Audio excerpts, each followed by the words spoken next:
When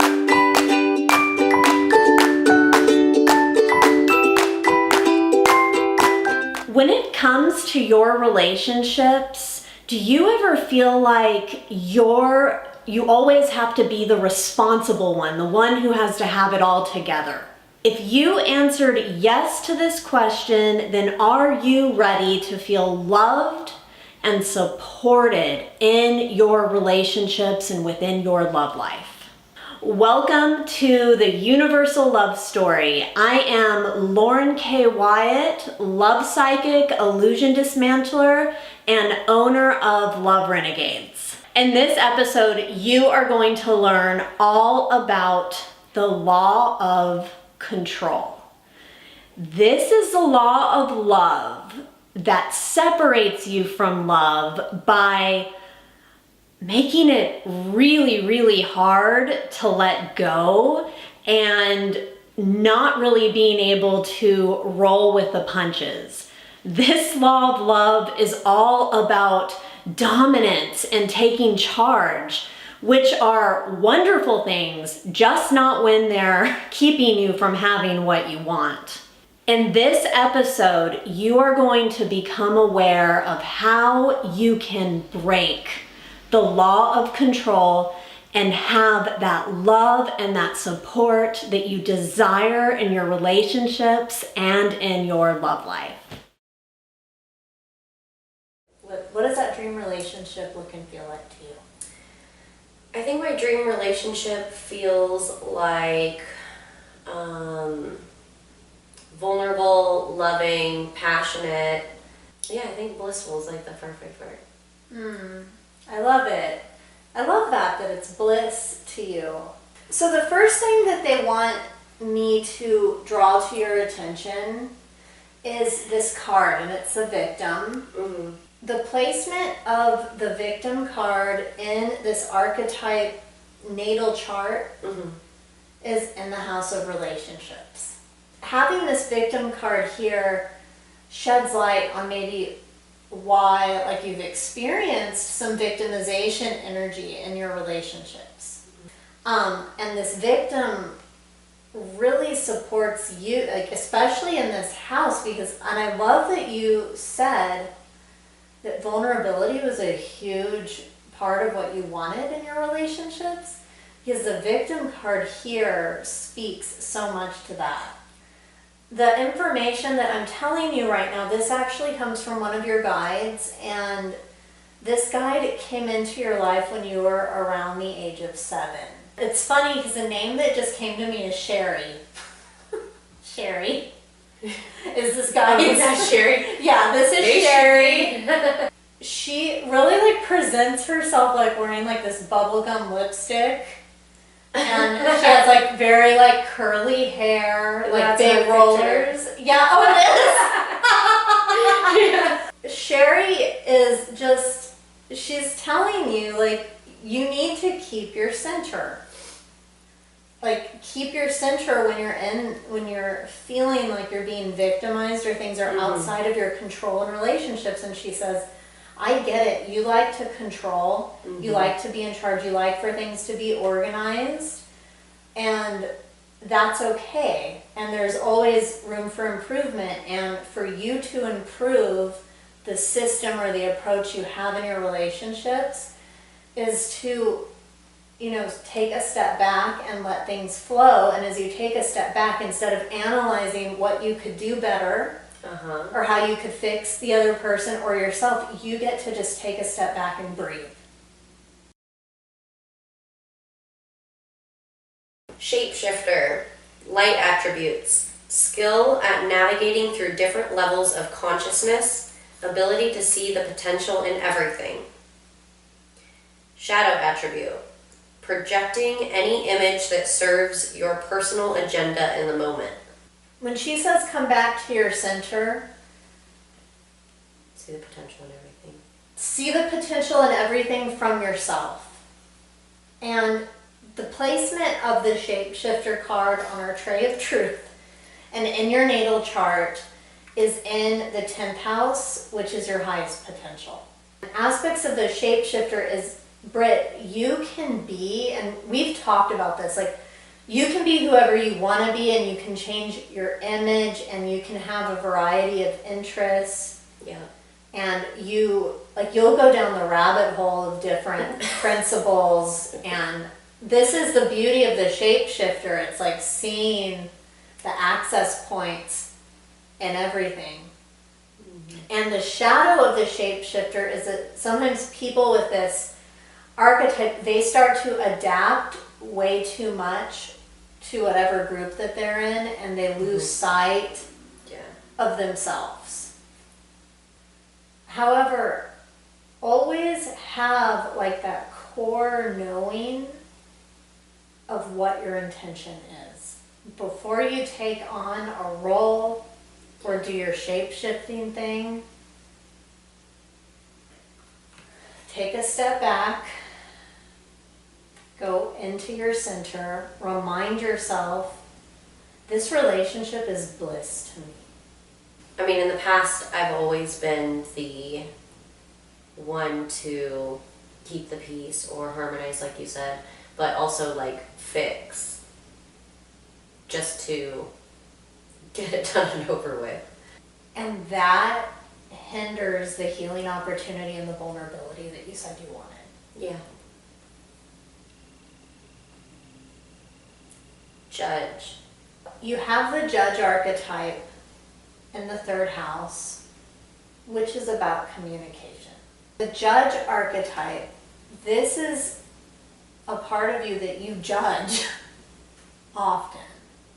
Yeah. Of course, you're judging yourself for having the judge archetype. Yeah. Constantly. So you get to really embrace this part of yourself because it's one of your greatest strengths.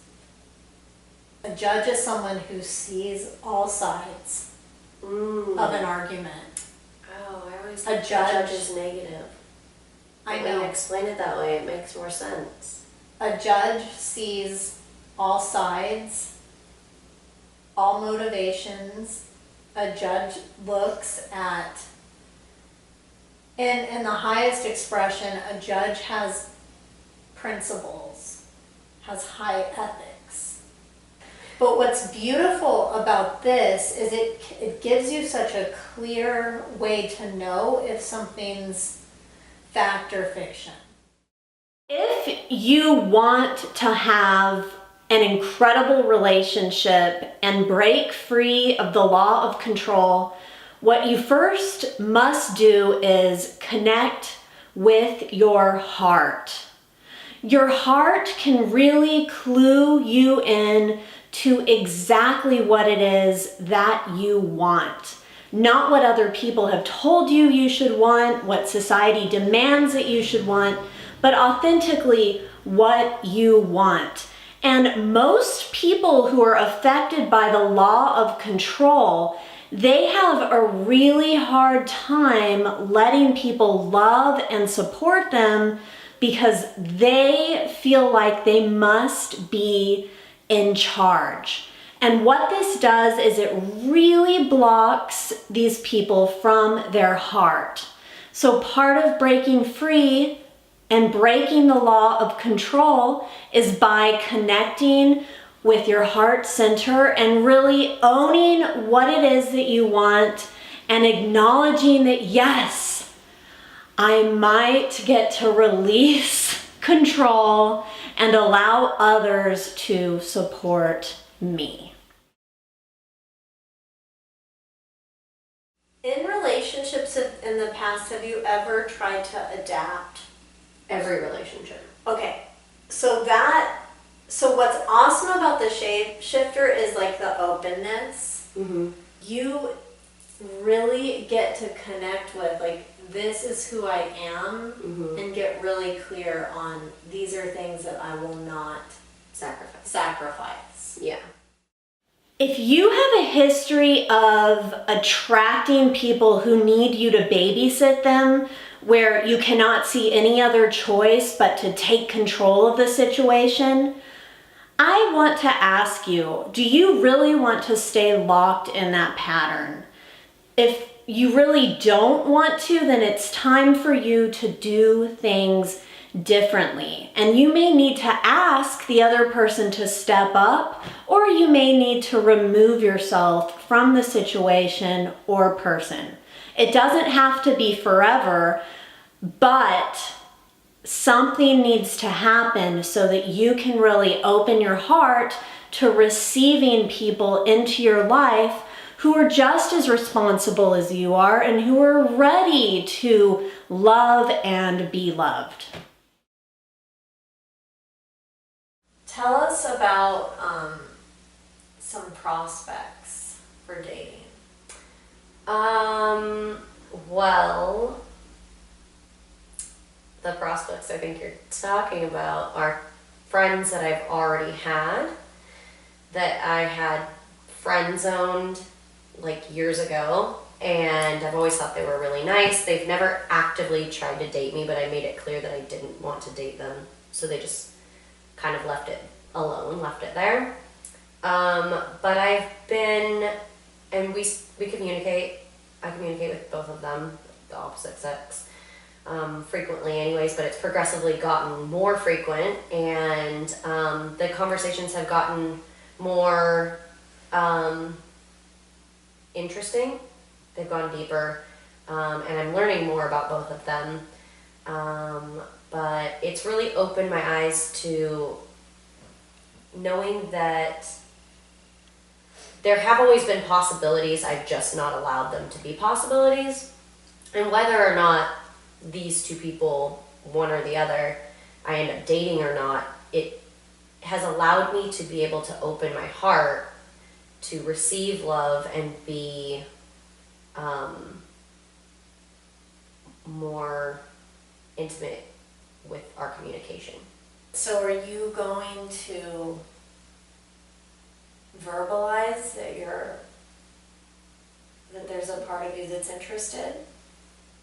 I don't know. The reason why it's coming up is because energetically you had them friend zoned, Yeah, I did. and now like you want to hang out as friends. Right. So Well, I want to, it's been friends. what this is doing Mm-hmm. is, since you said like that you've noticed that you've been controlling in relationships, Yeah.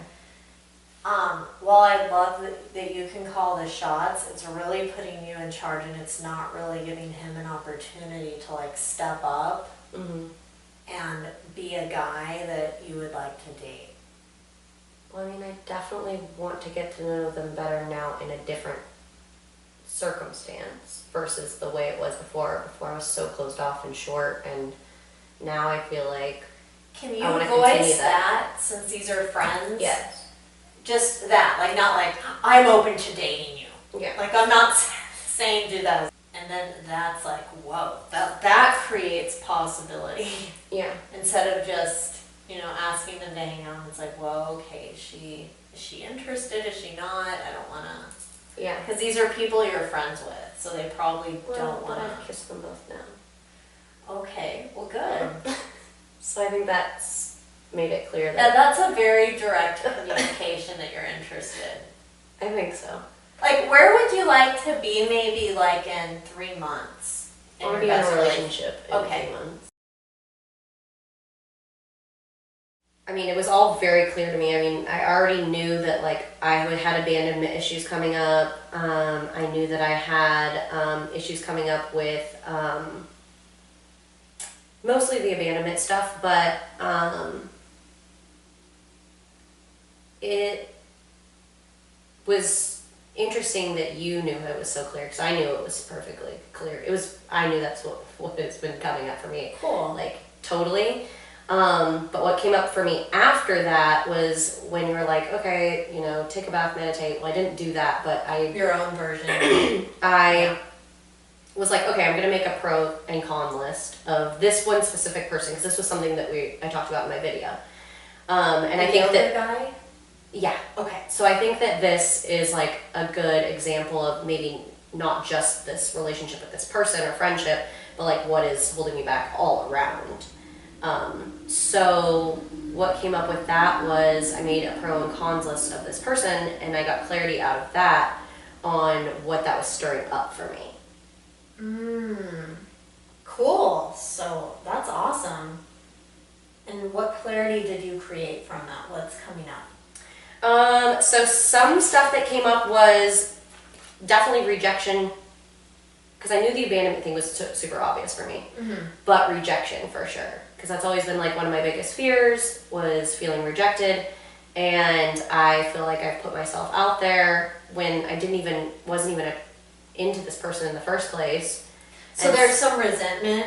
Yeah. Yeah, like, okay, cool. Yeah, totally. Good to just acknowledge it, Yeah. right? So I'm like, wow, I wasn't even interested in this person in the first place. Then I put myself out there.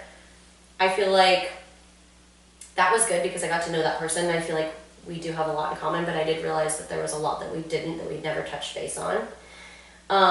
But in the process of that, there had been lack of communication as far as like constant communication. I addressed it, basically was dismissed when I brought it up. Like very apologetic, but I'm noticing that the words from this person are not matching their actions. Okay. And that This is a big thing for you. Yeah, that is really, I'm like, okay, I'm done, I'm checked out. In order to create space for that new relationship and for more things that you love, because remember, there's no coincidence Yeah, that this stuff is happening, No, even I in the know. area of especially in the area of friendships. absolutely. Now, onto the romantic side of things, what action would you like to do there? Because you're doing good, you're making waves in the like you're letting friends go, you're... Romantic action, what do I need to do there? I mean, I don't have any prospects or anything right now. I feel like I've gone through like this whole year. I'm like, okay, Have you ever made an online profile? oh, I'm so not into that. Actually, me and this friend of mine, we just talked about that the other day. He was like, Have you? no, because I like to meet people organically. Like, Sure. No, I get it. No. So, One time in Australia for 24 hours, and I was like, this is That's crazy. awesome. I'm not into it. because it was in Australia. It was just weird. Well, so just look at it in this way. Mhm. When we do things that are new, we create new results. Right. Now, I wouldn't say like just do it like fuck it, who cares? But like if you really like put your gifts of order and truth into it, and you know what your best relationship is, and Right. you know what balance is, like why not just... Because I'm not desperate. I feel like people that go on those are like, because they can't find anyone else, because they don't go out, So they don't this socialize. is a belief. Well, yeah, but also from like experience, because I know a ton of friends and clients that have been on there, and it's because they have a hard time socializing or So none of these things are true for you. You're wonderful socializing. You're Right. great at making friends. right. So it would be a new avenue. But I meet people so easily, anyways. It's like I'm already turning and burning. Really. This would be totally new though. And it is outside your comfort zone. It's outside my comfort zone, also because I know so many people from the industries that I've been So in here. is this like worried about what people think? No, not that. It's more or less that I don't want to see other people on there. So with Bumble, you get to choose who you want to talk to. I know everyone can see your profiles, and I can see everyone's profiles. I'm not really understanding what the resistance is. It sounds... Because I feel like dating apps are silly, and I'm not as... I just feel like it's so beneath me. Okay. What if there's a possibility that somebody great Is on there. that you could, if that is like the mechanism in which you meet someone? Or what if just by creating a profile you meet somebody at the grocery store? I do not want to make an online profile. It's so cheesy. I don't want that to be part of my love story. Like, I made a Bumble account and I found my... So you're like micromanaging Yes, because your I feel like love it's story. so You lame. said you wanted to release control. I know, it's so lame.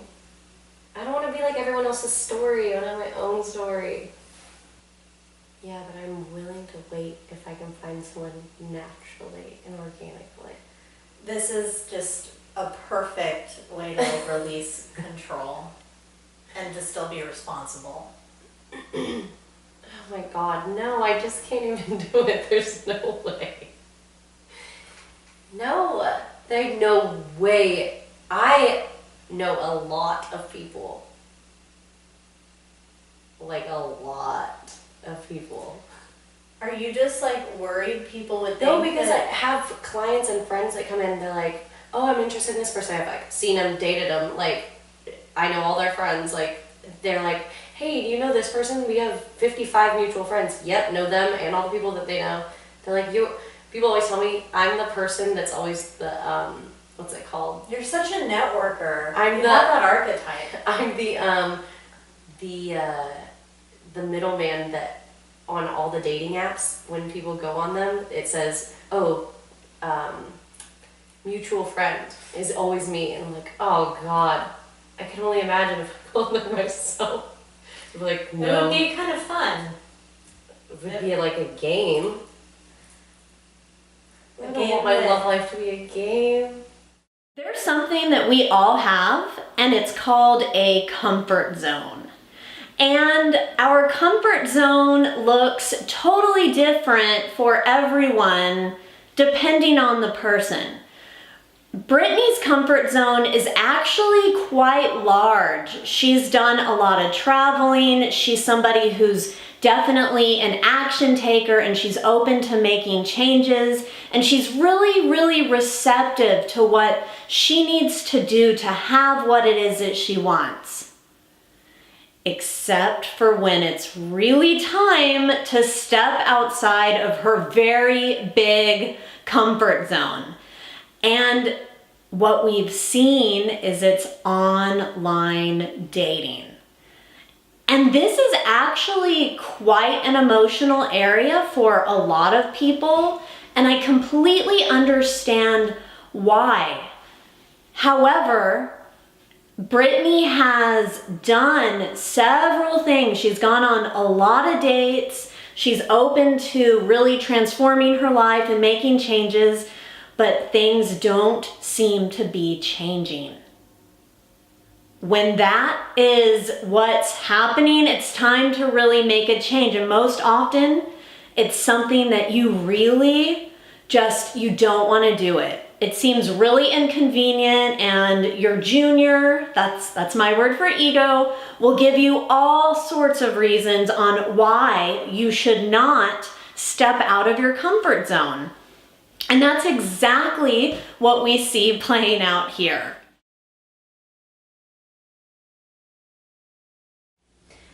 What is the experience that you've been having since your last session?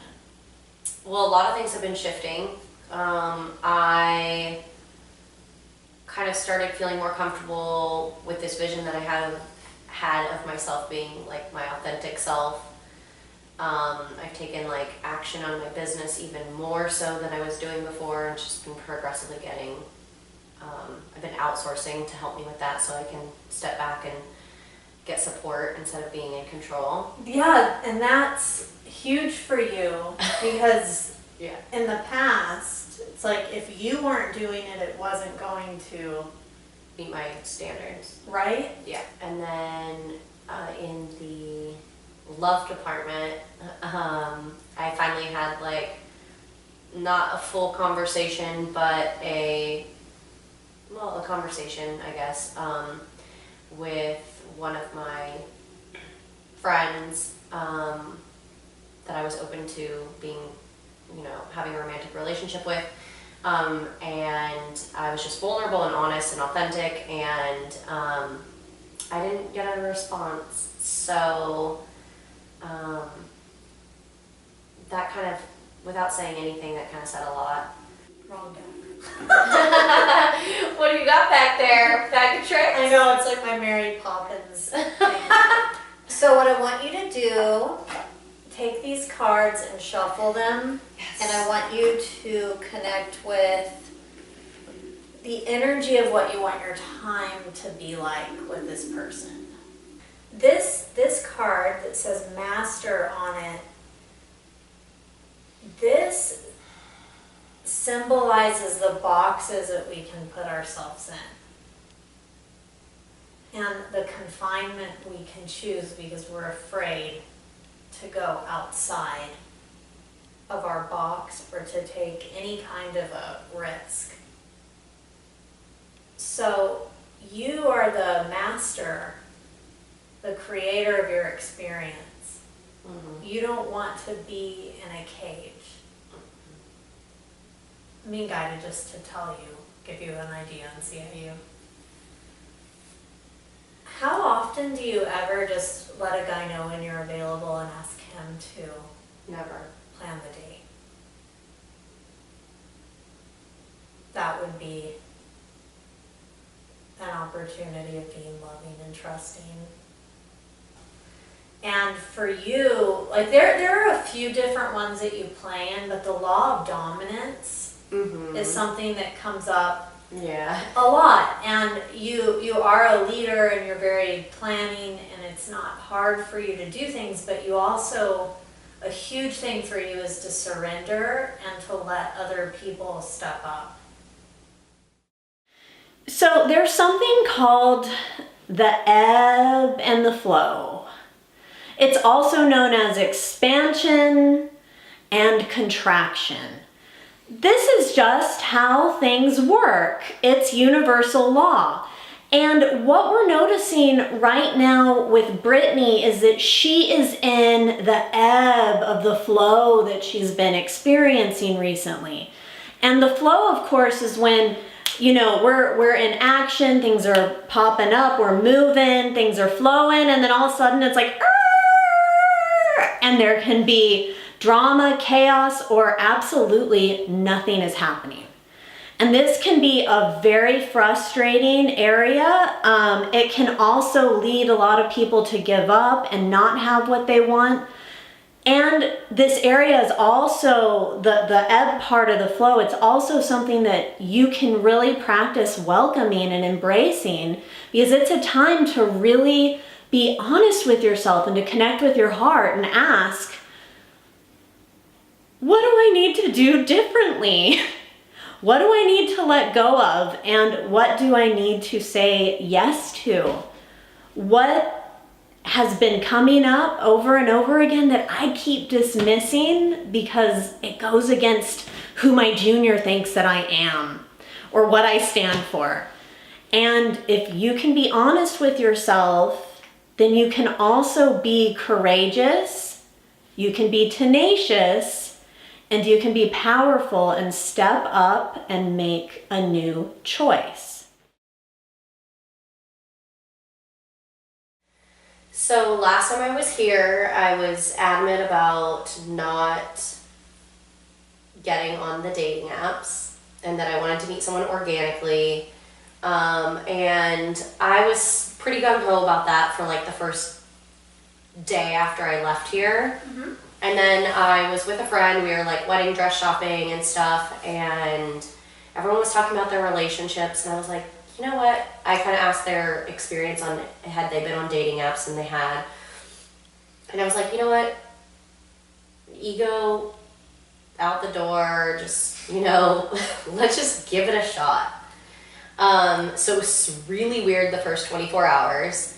And then I kind of got into it, like really deep into it for like another 24 hours after that. And like the very first person I matched with is still to this day, 2 weeks later, the one I'm most interested in. And we've been talking since then. So what did you discover about yourself? I discovered that the people that I actually attracted on there are people that didn't want to utilize dating apps either, which was interesting. Makes sense. Yeah, and they all kind of wanted to meet people organically as well. But what I learned about myself was that obviously I don't always know everything. Darn it. It feels like you had a breakthrough in power, which Yeah. is very different from control. Power and self-worth, I think. 2 weeks after we finished filming, Britni ended up meeting her current boyfriend. So this means that Britni did break the law of control, which is awesome, and we celebrate her for that. Does this mean that the law of control is never ever going to surface for Britni again, and that she's free of the law of control for the rest of her life? No, it doesn't. But it does mean that she is going to notice her controlling tendencies, and when she's in the ebb part of the flow, she's gonna say, okay, what do I need to say yes to and what do I need to let go of? How does this law of love impact you and your relationships? How does it affect you or not affect you? I am genuinely curious. Please leave a comment with your own personal insights and reflections and any questions that you have for me. And please join us in our free Revolt for Love, the Love Revolution Facebook group. Coming up on the next episode of the Universal Love Story. So, my name is Kitawa Wemo. My Christian name is Winnie, and I was born in a small lakeside city called Kisumu in Kenya. My dream relationship is one where we're friends, we're very open with each other, no matter what, and also a relationship where I don't feel like I have to hold back the limitation that I'm in the process of breaking from is not